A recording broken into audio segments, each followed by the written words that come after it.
In chapter 3 of the book, Job gives a monologue. 7 days after calamity strikes and crushes him.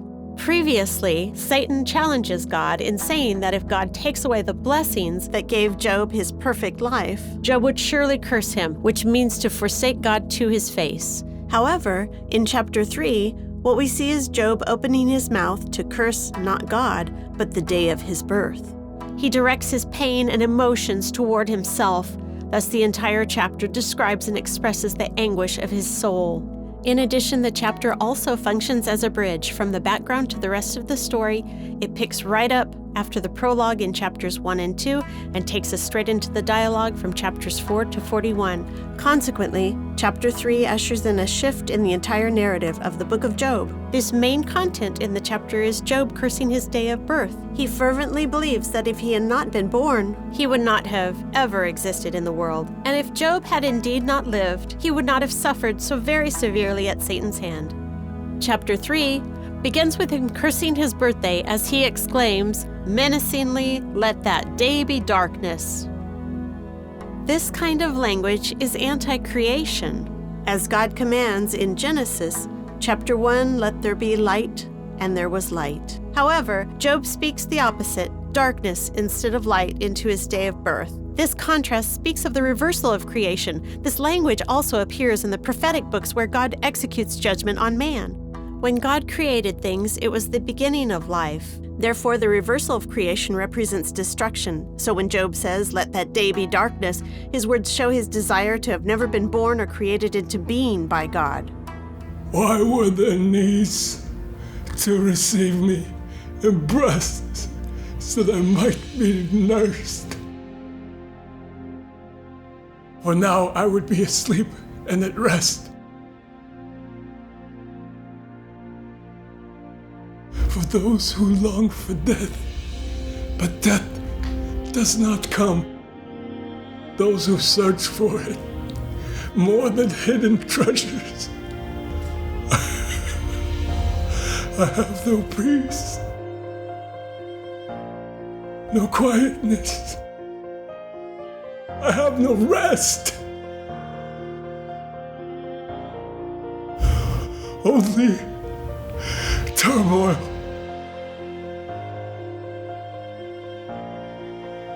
There is also another message in this chapter, rest. In Job chapter 3, verse 13, Job hopes to be asleep, which actually means death and eternal rest.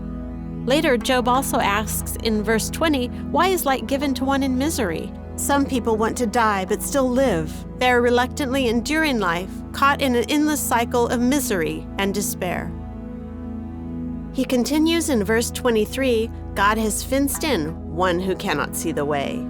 This fencing in also appears in Job chapter 1, verse 10, where Satan says that God has put a fence around Job to protect him. But in chapter 3, Job uses fencing in to mean God's attack rather than God's protection. There is no conclusive answer to Job's life in chapter 3 alone. Job can't rescue himself, he's helpless. However, the author allows us to hear Job through his monologue, where he pours out his wounded emotions in self-pity. Chapter 3 is crucial in terms of introducing us to Job's conversation with his friends later. In the world today, Job's circumstances and suffering shouldn't be foreign to us. Next, we're going to give you an example by telling a story of someone we know.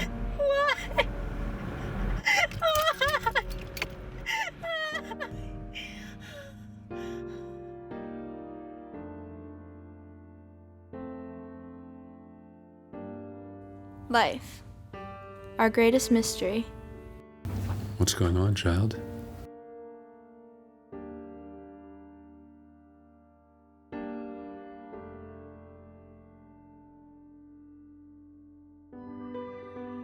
Though we live it every day, we're no closer to solving it.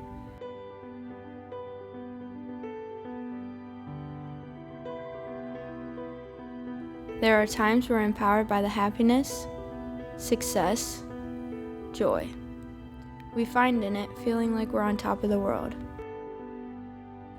Then other times we're crippled by our fears, losses, our sufferings, finding ourselves being crushed beneath it.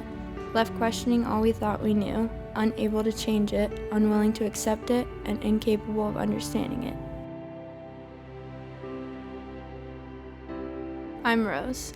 I was righteous, successful, and judgmental, believing I was favored more than others because of the way I lived my life. Right. This is happening to you because you never listened to the Lord. Otherwise, it wouldn't happen. Simple as that.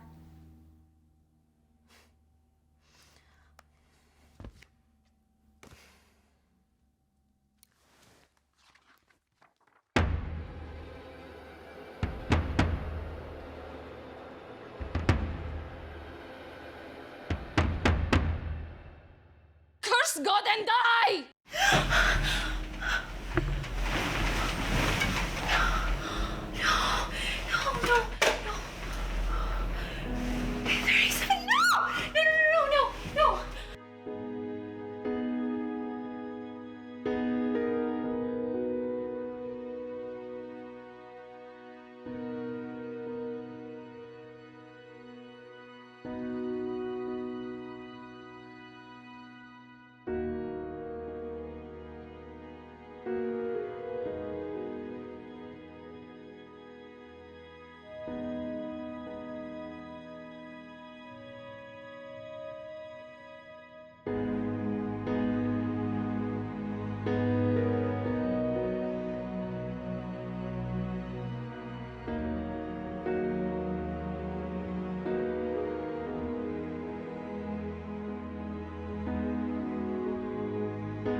But now I'm humble, I'm broken, and I'm searching.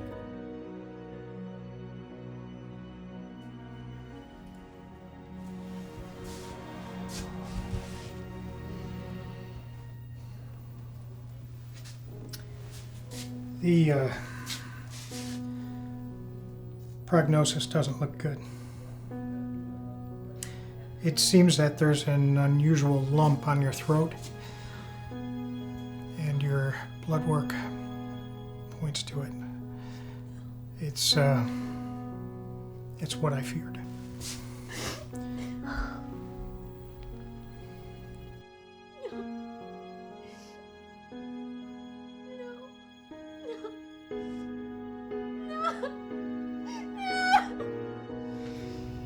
What's going on? Talk to me. In the past week, everything has fallen apart. I lost my job. I found out that I had cancer. A 99% chance. I mean, there's no way the 1% goes away. I've been so good to God. And now, He left me.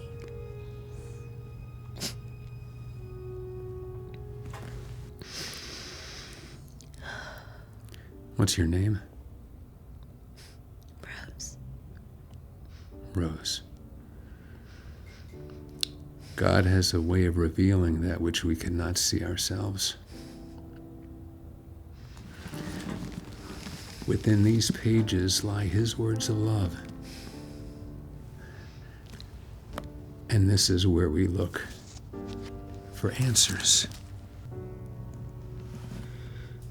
Suffering brings us closer to God.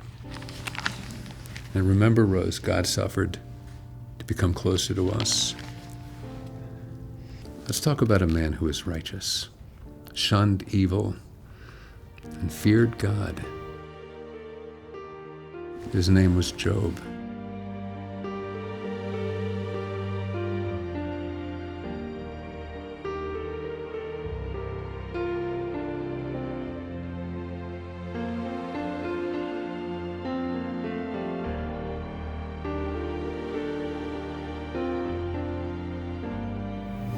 So, Rose, we've come to the last chapter of the book of Job. I hope you found what you were looking for. Now I see that my suffering forced me to pause my life so I can redirect it to what is truly important. I certainly did. My relationship with you. Whatever happens, I know you're in my corner, not because of how much I pray, but because of how much you love. The doctor told me before that there was only a 1% chance of the lump not being cancerous. He looked at me now and said that 1%, that small chance, that dimming glimmer of hope, barely visible when weighed against a 99% chance of hardship, that 1% chance prevailed. Really? He said that the lump is not cancerous and it disappeared. He said, you're free to go live your life. The book of Job helps Rose walk through suffering. It helps her overcome fear, experience God's healing, and know God's love more deeply. Eventually, God turns her mourning into joy, which can be our comfort and hope when we sons and daughters of God go through suffering.